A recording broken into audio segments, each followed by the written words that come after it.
ጤና ይስጥልኝ እንደምን አላችሁ ክቡራትና ክቡራን። የኢትዮጵያ ጠቅላይ ሚኒስትር ክቡር ዶክተር አብይ አህመድ በሶማሌ ክልል ጅግጅጋ ተገኝተው የተለያዩ የልማት ስራዎችን ጎብኝተዋል። በቆይታቸው የተለያዩ ሀገራዊ ፕሮጀክቶችን በተመለከቱም የመሰረት ድንጋይ ማስቀመጣቸው ታውቋል። የጅግጅጋ ከተማ የኮሪደር ልማትን ከጎበኙ በኋላ የሰጡትን ቃለ መጠይቅ ያስተላለፉትን መልእክት እንድትከታተሉ ጋብዣለሁ። መልካም ቆይታ። ጅግጅጋ ከጥቂት ጊዜ በፊት መተን የመጎብኘት እድል ነበረን። አሁን ያየነው ጅግጅጋ ከዚህ ቀደም ካየነው ጅግጅጋ በእጅጉ የተለየ ነው። 60 ኪሎ ሜትር ገደማ መንገድ ከተማ ውስጥ ተገንብቷል። ወደ 10 ኪሎ ሜትር የሚጠጋ ወክዌይ ተገንብቷል። 10 ኪሎ ሜትር የሚጠጋ የባይክ ሩት ተገንብቷል። በስፋት ተተክሏል። በብዙ ሺዎች የሚቆጠሩ አዳዲስ ቤቶች ተገንብተዋል። መብራት በስፋት ከተማ ውስጥ ተስፋፍቷል። ዛሬ ፕሬዝዳንቱ እንደነገረኝ ሪፖርት ባለፉት ጥቂት ዓመታት የጅግጅጋ የመብራት ኮንሰምፕሽን 4 እጥፍ አድጓል። በመብራት፣ በመንገድ፣ በወክዌይ፣ ባይክ ሩት፣ በሃውሲንግ በብዙ ሺዎች ነው የተገነባው። እንዳያችሁ ከተማ በጣም ተሻሽሏል፣ አድጓል። የኮሪደር ዴቨሎፕመንት ያልነው ስራ በመፍጠር የጭስ አልባውን ኢንዱስትሪ በማነቃቃት የሰዎችን የአኗኗር ዘይቤ በማሻሻል እየተጫወተ ያለው ሚና በጣም ከፍተኛ ነው።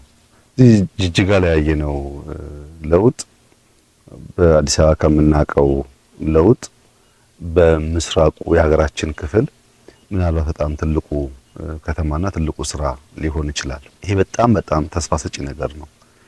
የከተማ የማስዋብ ስራ መገንዘብ የሚያስፈልገው በሚቀጥሉት 15-20 ዓመታት ማክሲመም አብዛኛው የማህበረሰብ የመኖሪያ ስፍራ ከተማ ይሆናል። ከተማን ስናዘምን ለልጆቻችን የሚመች የሚመጥን ሀገር እየሰራን ነው ማለት ነው። ከተማን በፕላን በእቅድ ካልሰራን ደግሞ በአንድ አካባቢ በጥግጊት የሚኖርበት ገሃነም ሊሆን ይችላል። ብዙ ጊዜ እቅድ የሌለው ከተሜነት አስፋፋ ስርዓታችን ከመጠጥ ውሃ ጋር፣ ከመብራት ጋር፣ ከመንገድ ጋር፣ ከሽንት ቤት ጋር ያለው ችግር ይታወቃል። ከተሞቻችን ካልጠፋ ቦታ በወግና በቅጡ በፕላን ባለመገንባታቸው በብዙ ቦታ የችግር መንስኤ ሲሆን ይታያል። ከተሜነት የሚያስፈልገው ለተሳለጠ ሰርቪስ ነው። በቅርበት ሁሉ ነገር በምቾት ለማግኘት ነው። የልጆች ትምህርት ቤት፣ የጤና ተቋማት፣ ሌሎች መንግስት ሰርቪሶች፣ መብራት፣ መንገድ ለማግኘት ነው እንጂ የተጨናነቀ ኑሮ ለመኖር አይደለም። በዚህም ምክንያት ጅግጅጋ ላይ የተሰራው ስራ፣ ሀረር ላይ፣ ድሬዳዋ ላይ የተሰራው ስራ በምስራቁ ክፍል የሚያመላክተው ምንድነው? ሰዎች ወደ አንድ ከተማ ብቻ ከመጉረፍ በየአካባቢያቸው የነሱን ባህል፣ የነሱን ታሪክ፣ የነሱን መልክ፣ የነሱን ጂኦግራፊ አቀማመጥ፣ የነሱን መልክዓ ምድራዊ ሁኔታዎች ከግምት ያስገባ የከተማ አመሰራረት ዘዴ ከተከተል ሰዎች በየአካባቢያቸው ስለሚኖሩ አንድ ከተማ ላይ መሰብሰብ ባህሪ ይቀንሳል። እና ከተማን ስናዘምን የምንሰራው ነገ የልጆቻችንን መኖሪያ ነው። ታዲያ እንደዚህ ያለውን ድንቅ ስራ ለምንድነው አንዳንዶች የማይቀበሉት? በተለይ ራቅ ካሉ አካባቢዎች ያለ እንደሆነ በቃ ለአፍሪካ ለኢትዮጵያ ያ የጨቀየው ያላማረው ነገር በቂ ነው ብሎ የሚያስቡ ሀገራት፣ ግለሰቦች፣ ቡድኖች ብዙ ጊዜ በደስታ ያዩት። አንደኛ እነሱም ጥያቄ እየመጣባቸው ነው። እንኳን እናንተ አፍሪካ እንዲያደረገ ነውና ለምን አትሰሩ የሚባል ጥያቄ አለ። በሌላ መንገድ ደግሞ ለኛ በቂ ነው ብሎ የማሰብ ችግር አለ። ለእንደዚህ አይነቱ ጆሮ ውስጥ አያስፈልግም። ለኛ የወጀንን የሚያስፈልገን የሚጠቅመንን እኛንም እናቀው የወጀንን የሚያስፈልገንን ከኛ በላይ ለዜጎቻችን የሚያስብ ከኛ በላይ ለሀገራችን የሚቆጭ ከኛ በላይ የኛን ልማት የሚያስብ ኃይል አለ ብሎ መጠበቅ የዋህነት ነው። ያማ ቢኖር ለረጅም ዓመታት እንዲሆን ባልቀረን ነበር። ይሄ ጭስ አልባው የሚባለው የቱሪዝም ሴክተር ደግሞ አሁን እንኳን በሀገር ደረጃ ውጤቱ እየታየ ነው ያለው። እንግዲህ ሰምታችሁ ከሆነ ጅግጅጋ ላይ 30 ገደማ ሆቴሎች የተገነቡ ናቸው። ይሄ ገበታ ለሀገር ስራችን ምናልባት በ3 ወር 4 ወር ሊመረቅ ይችላል። የገበታ ፕሮጀክት መቼም በየከተማው እያመጣ ያለው ተጨማሪ ቫልዩ በጣም የሚገርም ነው። አሁን በሶማሌ ክልል ውስጥ በእንደዚህ ያለ ጽዳት፣ በእንደዚህ ያለ ላንድስኬፕ ስራ፣ በእንደዚህ ያለ ስፋት እንኳን ሆቴል ቀርቶ ሰፈርም አይገኝም። እያመጣ ያለው ቫልዩ ሲቪሊቲ ነው።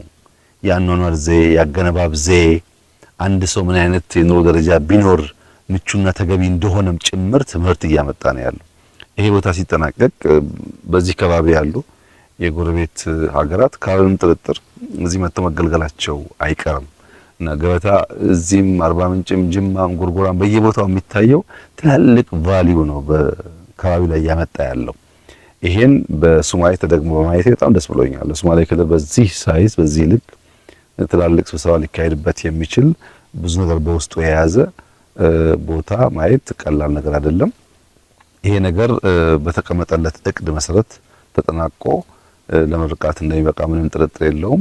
80-85% የሚሆን ስራው አልቋል። አሁን የማስማመር ስራ የቀራቸው ከጥቂት ወራት በኋላ ተመልሰን እንደምናስመርቅ ተስፋ አደርጋለሁ።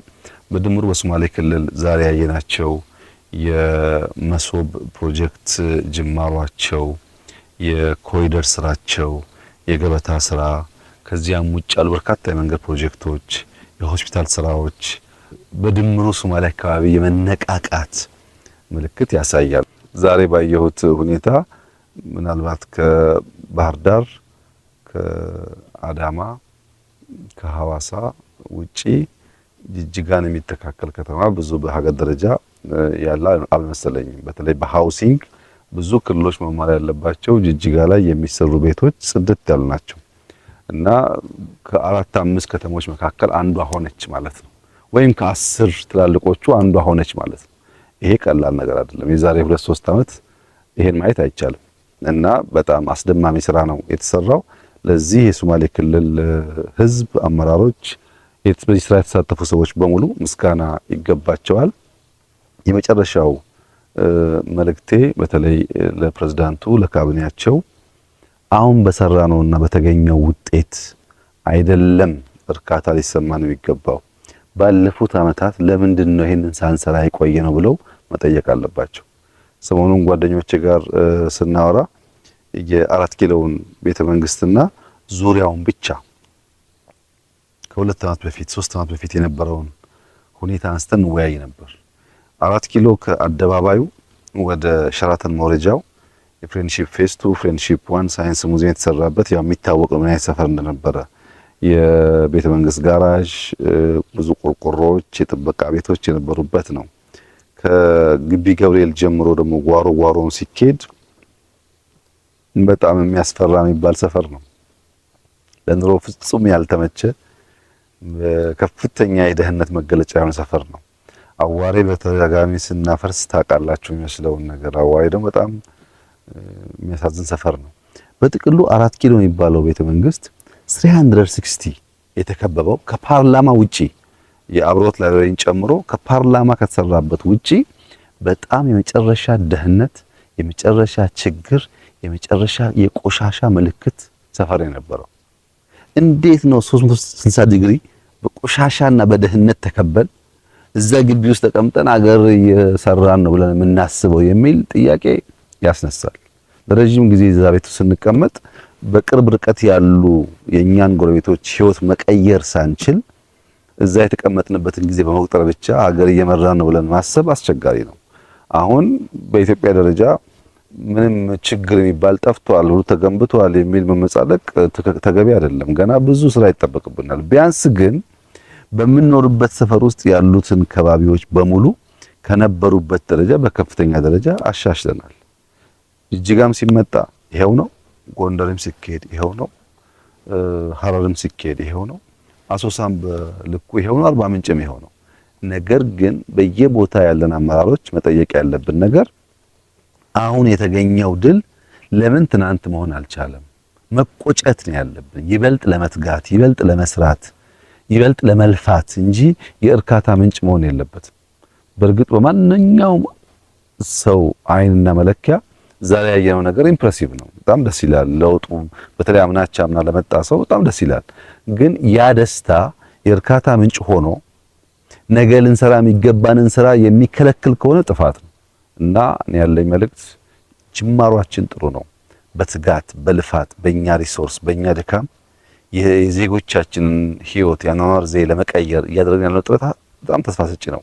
ነገር ግን ከሚጠበቅብን ደግሞ በጣም ሩቅ ስለሆን ሳንረካ ትጋት ጨምረን ልፋት ጨምረን ስራ ጨምረን ሀገራችንን እንስራ ነው። አሁን በከተማ ስራዎቻችን ምንም ጥርጥር የለውም በአፍሪካ ምልክትና ምሳሌ ተደርገን ተወስደናል። በቅርቡ በስንዴ ዓለም አቀፍ ሽልማት እንዳገኘን ይታወሳል። አሁን ደግሞ ሰሞኑን በደረሰኝ ዜና በግሪን ሌጋሲ እንደዚሁ ከዓለም አቀፍ የተባበሩት መንግስታት ተቋም ኢትዮጵያ ሽልማት አግኝታለች። በኮሪደሩም እንደዚሁ ብዙዎች ለመማር ጥያቄ ያቀርባሉ፣ መጥተው ይጎበኛሉ። ለብዙ አፍሪካ ሀገራት ምሳሌ የሚሆን ስራ ተጀምሯል ነው። ግን ከተሞቻችን መድረስ የሚገባቸው ቦታ አልደረሱም። ይሄንን ስራችን አይተው ሊያጣጥሉ የሚሞክሩ ሀገራት እና አንዳንድ ግሩፖች ደግሞ የእናንተን ስራ ስሩ፣ ይሄን ለኛ ተውልን። ይሄ ሀገር ባለቤት አለው፣ ህዝብ አለው፣ ራሱን የሚወድ ራሱን የሚያከብር መለወጥ የሚፈልግ ህዝብና መንግስት አለው። ለኛ ተውልን ስራችንን ነው መልእክቴና ተባብረን በርትተን እንስራ። የጀመርነው መንገድ በጣም ተስፋ ሰጪና ውጤታማ ነው። አስደሳች ስራ ነው። ሳንታሰር ሳንቆም በርትተን ብንለፋ የበለጠ ያማረ የተዋበ በብዙዎች አይን የሚደነቅና የሚመሰገን ሀገር ለመስራት እድል አለን ብዬ አስባለሁ። በጣም ጥሩ ስራ ነው። እጅግ አድርጌ አመሰግናለሁ።